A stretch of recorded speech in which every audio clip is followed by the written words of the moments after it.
online biology class.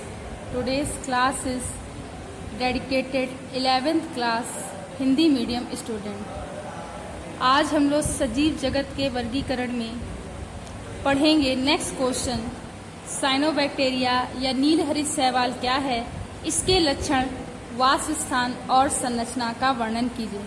तो ये question बेटा बहुत इम्पोर्टेंट है।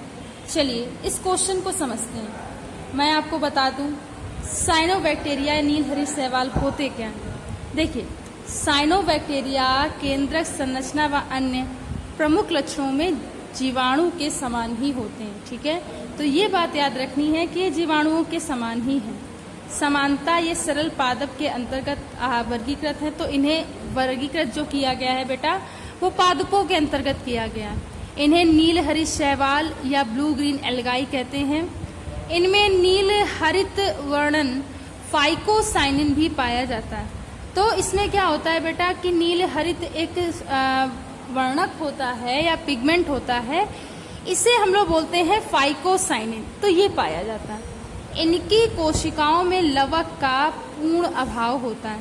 तो इनकी जो भी कोशिकाएं होती हैं इनमें क्या होता है, लवक का पूर्ण अभाव होता है, किंतु थैलेक्वाइड छितरे हुए से पाए जाते हैं। और इसमें जो थैलेक्वाइड सेल्स होती हैं वो कैसी पाई जाती है बेटा, तो वो मतलब पूरी तरीके से स्ट्रेटिफाइड होती, मतलब कि वो पूरी तरीके से फैली हुई होती हैं। ठीक है, अब नेक्स्ट देखिए, कह रहा है कि साइनोबैक्टीरिया की प्रकृति कैसी होती है। अब हमें ये समझना है, इसकी प्रकृति को समझते हैं या लक्षण को समझते हैं। सबसे पहला लक्षण कि ये मुख्यतः आलवण जल में पाए जाते हैं, किंतु कुछ जातियां समुद्र जल में भी उपलब्ध होती हैं। तो ये होता क्या है कि जल में पाए जाते हैं, लेकिन इनकी कुछ जातियां समुद्र में भी उपलब्ध होती हैं। कैसी, कोशिका भित्ति जो होती है म्यूकोपॉलीपेप्टाइड के द्वारा निर्मित होती है। तो ये बात याद रखेंगे कि इनकी कोशिका भित्ति म्यूकोपॉलीपेप्टाइड के द्वारा निर्मित होती है। कोशिका कैसी होती है बेटा, प्रोकैरियोटिक होती है, मतलब इसमें जो केंद्रक होता है अल्प विकसित प्रकार का होता है। कोशिका में लवक पाए जाते हैं, पायरिनॉइड्स का अभाव होता है। कोशिका द्रव में थैलेक्वाइड्स पाए जाते हैं। लवक इसमें नहीं होते, मतलब कि कोई भी प्रकार का इसमें लवक नहीं होता टेस्ट। ठीक है, ल्यूकोप्लास्ट, क्लोरोप्लास्ट, इस तरीके से कोशिका द्रव्य और थैलेक्वाइड्स भी इसमें जो होते हैं बिखरे होते हैं। कोशिका के मुख्य वर्णक chlorophyll alpha beta, carotene, lutein, xanthin, myxoxanthin, myxoxanthophyll, oscillaxanthin आदि होते हैं। मतलब तो इसमें कई प्रकार के वर्णक पाए जाते हैं। ठीक है, जैसे अब मैं आपको बता दूं कि जैसे सी फाइकोसाइनिन, इनमें सी फाइक्रोइरिथ्रिन, एलोकोफाइकोसाइनिन आदि, उपलब्ध फाइकोलोबिन, बाइलोप्रोटीन, ये सारे प्रोटीन बेटा इसमें पाए जाते हैं। नेक्स्ट देखिए, कोशिका में ग्लाइकोजन और साइकोफाइसिन ग्रेन्यूल साइनोफाइनिन संचित रूप में मिलता है। तो संचित रूप में इसमें ग्लाइकोजन वगैरह पाए जाते हैं। आगे देखिए, कह रहा है कि कोशिका में कशाभिकाएं या फ्लैजला, मतलब एक तरीके से एक धागे जैसी संरचना, बहुत ही स्मूथ संरचना पाई जाती है। और इसमें ये क्या होता है कि जीवन के किसी अवस्था में ये जो संरचना है वो नहीं पाई जाती। नेक्स्ट देखिए, जनन केवल कायिक या जननिक प्रकार का होता है। तो जनन जो होता है इनका कायिक होगा या अलैंगिक प्रकार का होगा, मतलब सेक्स ऑर्गन इसमें डेवलप नहीं होते। हैबिटेट की बात करिए तो देखिए, हैबिटेट की सबसे पहले बात करें तो अलग अलग स्थानों के आधार पर ये अलग अलग प्रकार से होते हैं। सबसे पहले देखिए स्थलीय साइनोबैक्टीरिया। तो ये प्रायः नम भूमि में अनेक जातियां इसमें पाई जाती है, नॉन स्टॉक, एनाबीना आदि। बस इतना आप लिखेंगे। ठीक है, स्थलीय होते हैं, नॉन स्टॉक, एनाबीना आदि।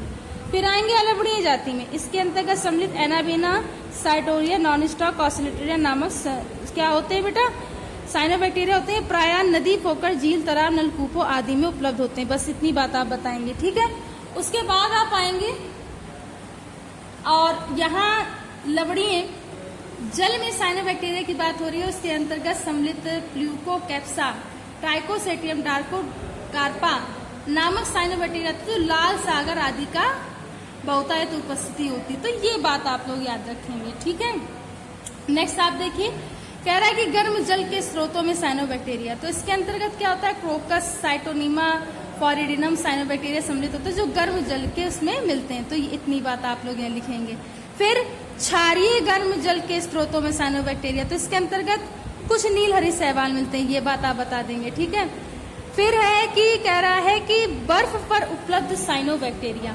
तो बेटा बर्फ पर उपलब्ध जो साइनोबैक्टीरिया होते हैं वो वही बर्फ में पाए जाएंगे। तो इसके अंतर्गत मुख्यतः नीलहरित शैवाल होते हैं, ठीक है, फ्लारिडियम सम्मिलित होते हैं, जो क्या करते हैं आर्कटिक एवं अंटार्कटिक जैसे ठंडे प्रदेशों में इनकी मुख्य जातियां पाई जाती है। उदाहरण के लिए आप समझेंगे राइजोथ्रिक्स, नॉनस्टॉक और माइकोकिलस, ठीक है।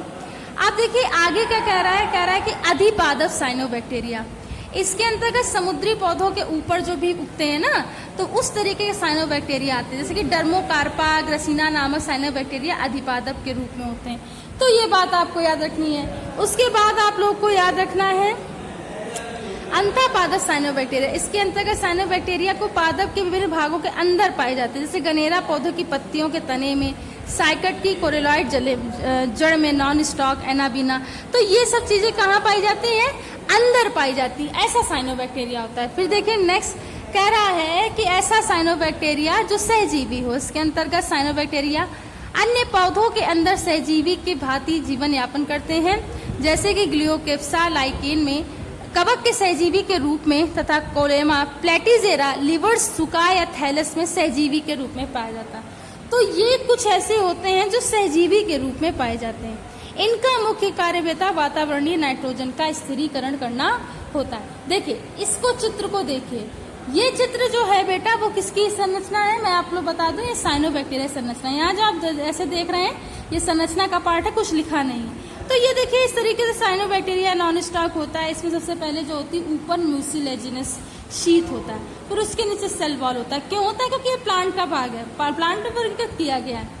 फिर ये प्लाज्मा मेम्ब्रेन होता है, इसमें बीटा ग्रेन्यूल्स भी पाए जाते हैं, इसमें कुछ सिलेंड्रिकल बॉडीज भी होती हैं, ठीक है। तो ये बात याद रखेंगे, ठीक, सिलेंड्रिकल लाइक होंगे, देखिए बेलन के आकार की हैं। अब कार्बोक्सिसोम इसमें भी पाए जाते हैं, ठीक। इसके जस्ट नीचे बेटा कार्बोक्सिसोम के राइबोसोम पाया जाता है, और इसमें जैसे बीटा ग्रेन्यूल्स होते हैं वैसे अल्फा ग्रेन्यूल्स भी बेटा इसमें पाए जाते हैं। इसमें कुछ छोटे छोटे गैस वैक्यूल्स भी प्रेजेंट होते हैं, ठीक।